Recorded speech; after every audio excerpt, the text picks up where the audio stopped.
Hey guys, in this month's top 5, I'm going to be sharing with you my favorite books so far in 2016.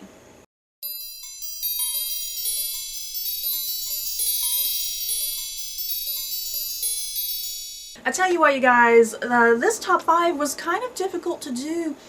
There's been some books that I've not been too crazy about this year, some pretty mediocre books, but I have had quite a number of really good books, and it was so hard to narrow this list down to my 5 favorites so far.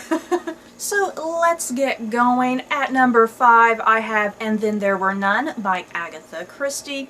And this book follows a group of 10 strangers who get invited to this island. They're all brought there for mysterious circumstances, but one evening a recorded message starts playing, and each of the 10 characters are accused of some horrendous crime. And one by one they all start dying. I freaking loved this book, you guys. Definitely one of my favorite Agatha Christie reads. I've only read 5 Agatha Christie books in total, but still, if I had to pick one, definitely And Then There Were None is my top favorite Christie book so far. She definitely did not disappoint me. This was a crazy adventure, so many twists and turns, and Agatha Christie, I just don't know how she does it, to be quite honest. I just don't understand how she comes up with these characters and these plot twists and these stories, like all these finely woven pieces just come together by the end of the book that just make total sense. At number 4 I have Eon and Iona by Alison Goodman. And this is a young adult duology that follows this young girl named Iona. And the thing is, she's masquerading or disguising herself as a young boy, because in this universe there's this whole thing with these dragon spirits, and the only people who can commune with these dragon spirits are the men. So she has to masquerade as a young boy in order to try and commune with these dragons. And I loved these books so much, you guys. I wasn't really quite sure what to expect with this series, to be quite honest.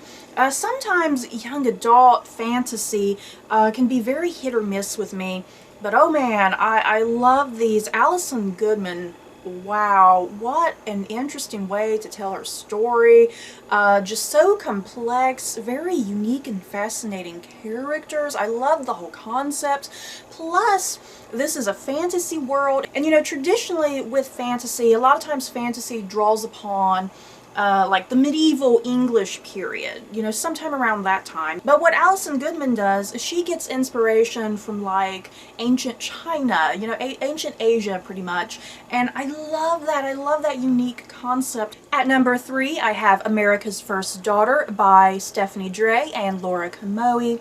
And this book follows the oldest daughter of Thomas Jefferson, Patsy Jefferson, and it starts off in America right after the American Revolution. The British are pretty much after her father because he's kind of declared a traitor, sort of, and then it also follows her time when her father is an ambassador in France, and so she's at the French courts and witnesses the start of the French Revolution, and then it comes back to America. We see the rest of her life play out and that whole thing. And I just loved this book, because sometimes I'm not really into American historical fiction. I tend to have more of a soft spot for European historical fiction, so I was a little wary picking this book up, but oh my god, I love this. Stephanie Dray and Laura Kamoe, wow. Fantastic writing by these ladies. I couldn't even tell that 2 different writers wrote this book, to be quite honest. And I just love what this book explores. Not only is it exploring this young woman that's not often talked about in history, you know, considering that her father is far more talked about than she is, but just what this novel explores, it explores early America, and it explores the hypocrisy of early America, which is one of the most important themes presented in this book. At number 2, I have Stacie, Empress on Her Own by Alison Pataki, and this book follows Empress Elizabeth of Austria-Hungary, who is married to Franz Joseph of Austria-Hungary. Like I said a little bit ago with America's First Daughter, I have a soft spot for European history, so yeah, this is obviously a book taking place in Europe, which I personally love. And oh my god, this was so good, you guys. When I did my book review on this book, I mentioned that it's a shame that this is my first time experiencing this story of this amazing woman, Empress Elizabeth of Austria-Hungary.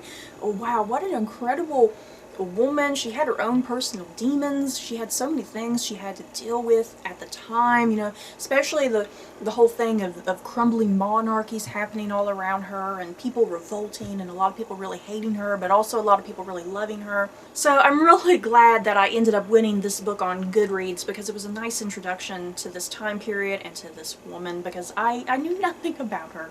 And at number 1, I have Dragonfly and Amber by Diana Gabaldon. This is book 2 in the Outlander series, and without spoiling much of anything, I gotta be vague here, the book, we are reunited with our main characters, Jamie and Claire, and together they are attempting to stop the Jacobite rebellion, which will cause a lot of casualties. Whew, I definitely loved this second book in the series. It blew me away. I had a lot of issues with the first book in the series, Outlander. If you want to know my issues, go watch my book review. But with Dragonfly and Amber, I was just so blown away. Diana Gabaldon's writing just so amazing and stunning and so beautifully descriptive. She has such wonderful wit and humor. It's hard to describe. You have to literally read this book to understand what I'm talking about her humor.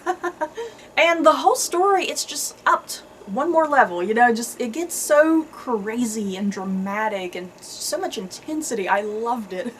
And I tell you what, season 2 of the TV show, man, a perfect adaptation of this second book, I think. Definitely not disappointed so far. So that's it for my top 5. In the comments below, what books have you guys read so far this year that you have enjoyed?